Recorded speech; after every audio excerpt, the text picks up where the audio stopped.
What's going on, guys? Welcome back to my channel. Today is going to be a box set ranking video, and I've decided to rank my Columbia Classics Volume 2 collection. I'm going to hold it like this. It's a little bit more comfortable. So if you guys remember, it was about a month ago that I did like the introduction video for this brand new idea that I had. I wanted to make this a continuing video segment series here on the channel because when it comes to box sets, I have a very bad habit that I need to break, which is I buy the box set, I spend good money on the box set, it comes in, I'm very excited, I usually do an unboxing, I show you what it looks like, and then I put it at the top of my physical media closet and I never watch the movies. That's a bad habit. So I was brainstorming one day and I decided I need to incorporate my box sets somehow, some way into my channel. So I thought it would be a good idea to start pick one box set, watch every single movie in said box set, and then do a ranking. So I decided the first one was going to be Columbia Classics Volume 2. I don't own Volume 1. I started with Volume 2, so that's the reason. So Columbia Classics Volume 2 collection. Now I'm going to be honest with you.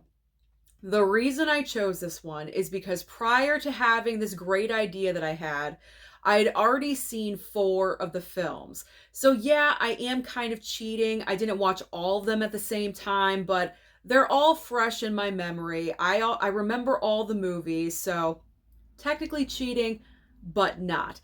September has been a really busy month, and going into the last 3 months of the year, it's going to be crazy. So if I have to cut corners here and there, I will. But anyway, here is the first ranking we are going to do today. Now, the 6 movies that are included in this box set are Anatomy of a Murder, we have Oliver the Musical, Taxi Driver, Stripes, Sense and Sensibility, and also The Social Network. Now, before I start my ranking, I want to say all of these movies are solid films. There isn't a bad movie in this box set, because if they were bad movies, they wouldn't be in the box set. I mean, these are supposed to be like the best of the best. This is my own personal ranking, my own personal feeling about the 6 films in this box set. I'm sure your ranking is going to be different from mine. And as I always say, film is subjective. We're all going to have different opinions. So my number 1 favorite probably will not match up with yours, and that is okay. But let's get the ranking started. Here we go. Enough with the box. Let's put the box down. Okay. Starting off in 6th place. 6th place winner, we have Oliver the Musical. I think you guys could have kind of guessed that this was going to come in last place, because even though I enjoy a musical, I do. I really enjoy a musical. When I watched Oliver for the first and only time in my entire life, for some reason, it just felt like it dragged on and on and on, and I was just kind of bored with it. I do have to be honest. I believe, yeah, this is a Best Picture winner, guys, which I am happy that I have in my collection, because eventually over time, I do want to have all the Best Picture winners in my collection. So for that reason alone, I'm happy to have it in my collection, and to have it on 4K on top of it is a bonus. So I am happy about that, but I will say it's probably the least rewatchable movie out of all 6 in the box set. Like, I'm not going for Oliver. I'm not like, ooh, I'm in the mood for a musical, Oliver. Like, I'm not doing that.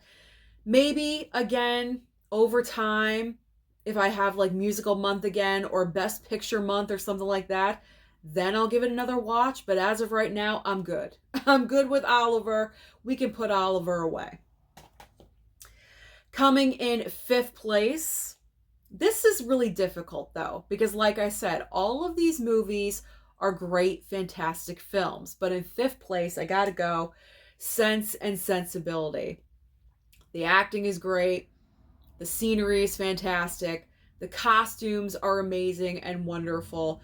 Kate Winslet is in this movie. I believe this is one of her earlier, like way earlier films.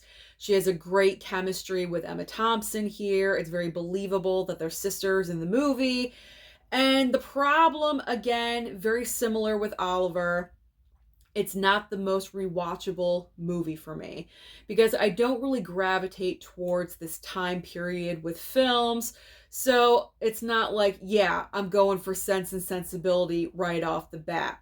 The next time I watch this will most likely be Kate Winslet month. If I'm watching all Kate Winslet movies, then I will revisit Sense and Sensibility. But it's such a heavy drama, I guess, like too heavy for me. I don't know. Which actually kind of contradicts because, or I say contradicts, there we go. Contradicts with my number one because my number one is very drama filled, but I don't know. It just wasn't my favorite. I'm just going to say it. It just wasn't my favorite. I'm trying to give like all these bullshit reasons, but it just wasn't my favorite out of what was in this box set. So that's the reason why it was at number 5. I would prefer Sense and Sensibility over Oliver any day of the week. I will say that. So that's the reason why it's number 5. 4th place is going to shock you. I already know it. I'm already sensing it. It's The Social Network. It's obviously not a bad film. It was nominated for a ton of awards during award season that year. But personally for me, and it kills me because I love biopics. I do. I'm a major fan of biopics.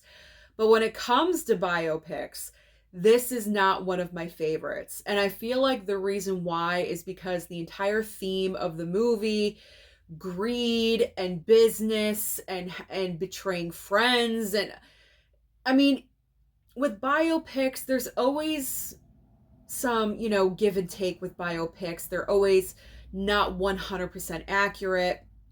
But I mean, if this is really close to what actually happened with Mark Zuckerberg and his best friend that co-created Facebook, like the entire situation just gives me the icks. You know what I'm saying? Like, Mark Zuckerberg was just a greedy little MFer, and that's what I'm going to say. And the entire topic of that just really turns me off because I'm not the type of person that would ever betray a friend for money, especially if you did something together. If you invented something together, you should both benefit from it. And the entire backstory and everything that happened, it's just gross. It's just really, really gross. The entire backstory. That's the reason why this is so low on my list. It doesn't make me feel good. It gives me the icks, like I said. Performance-wise, Andrew Garfield is the standout, without a doubt, for me. I feel like he should have been recognized during award season. I believe he was nominated, but obviously he did not win. I can't remember who he was going up against, but he deserved something. He really did, because I feel like his performance was definitely the standout. So, Social Network, I'm sorry, falls at number 4 for myself personally. I know a lot of you are going to comment about that one, so let's just move on. Let's move on.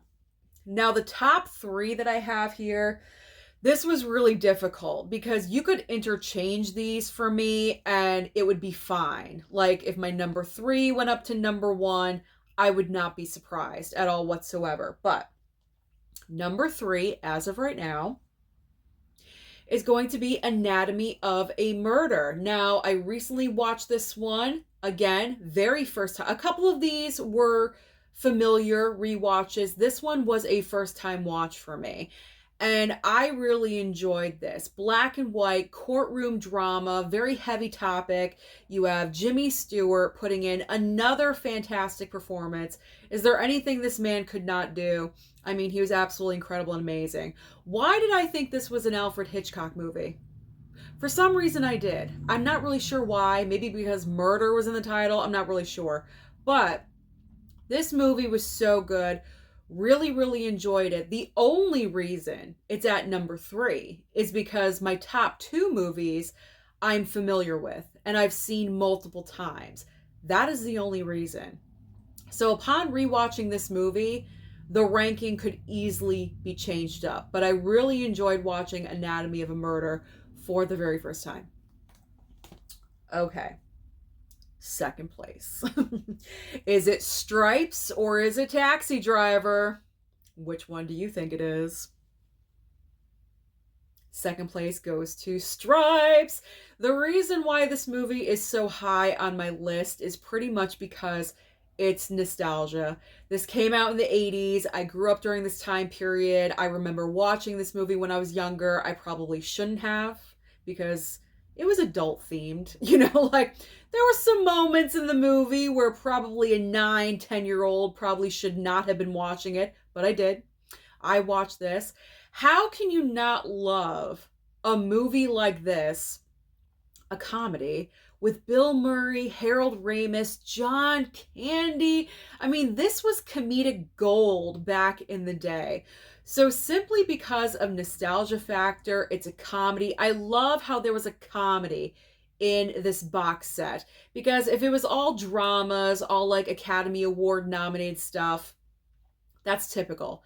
That's boring to me. I'm so happy that they chose a random comedy film like Stripes to include in this collection. So because of that reason, it's at number 2. It's at number 2.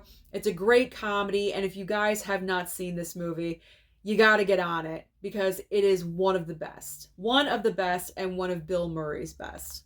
I mean, Bill Murray is just so awesome anyway, especially with the ending sequence and they're doing it. If you've seen it, you know what I'm talking about. That's fantastic.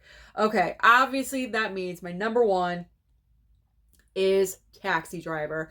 And I know a lot of you are going to say, oh my God, Susan, so typical. It's Scorsese. Of course it's number 1.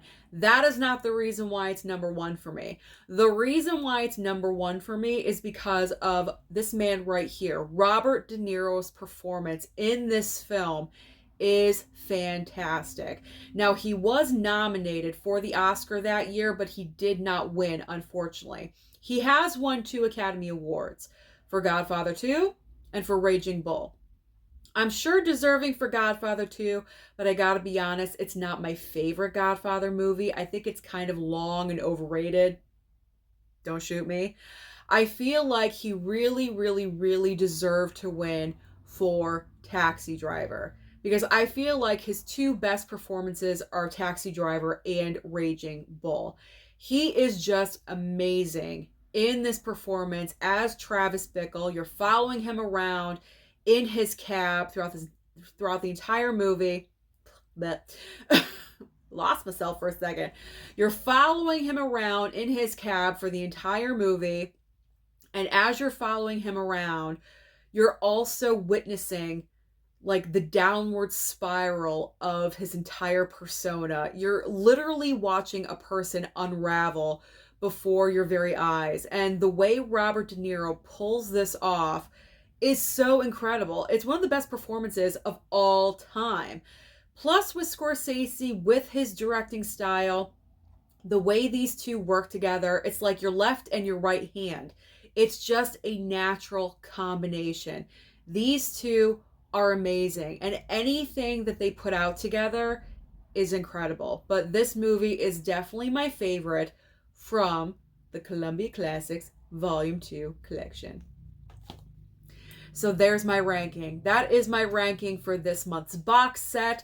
Just to let you guys know, I plan on ranking the entire Friday the 13th franchise in October, because there is a Friday the 13th in October. So on that day, that is the box set that I will be ranking. Just to let you guys know, give you a little sneak peek. So thank you so much for watching this video today. Don't forget to comment down below. Let me know which one of these movies are your personal favorite.